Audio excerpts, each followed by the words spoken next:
What's up, madlang people? Mabuhay! Eto guys, trending na balita 2 days ago hanggang ngayon ang inaabangan na Nipah virus sa Kerala, India.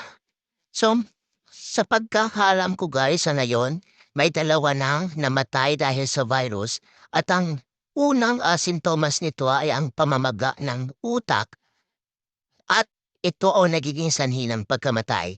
Ang Nipah virus outbreak na yon sa India guys ay natuklasan or na-detect noong 1998 sa Malaysia. Ito ay virus daw na galing sa panike na ipapasa sa baboy at doon naman from baboy na ipapasa sa human or sa mga tao.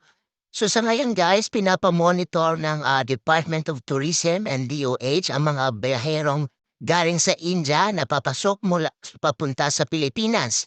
So guys, mag-ingat-ingat tayong lahat guys kahit alam naman natin na wala na masyadong COVID. So please wear mask pa rin kung nasa public places tayo. And ipagdasal natin na hindi na ulit kumalat itong outbreak na to, itong Nipah virus guys. Kasi syempre ayaw naman natin ulit mag-lockdown, ayaw naman natin na may bago na namang virus, hindi pa nga totally natatapos yung COVID-19. So, ayan guys, ingat-ingat tayo and keep updated guys sa mga news. And hanggat kaya ko guys, bibigyan ko kayo ng mga news sa inyong mga bahay. So, salamat guys, yun lamang sa ngayon. Ingat-ingat po tayong lahat.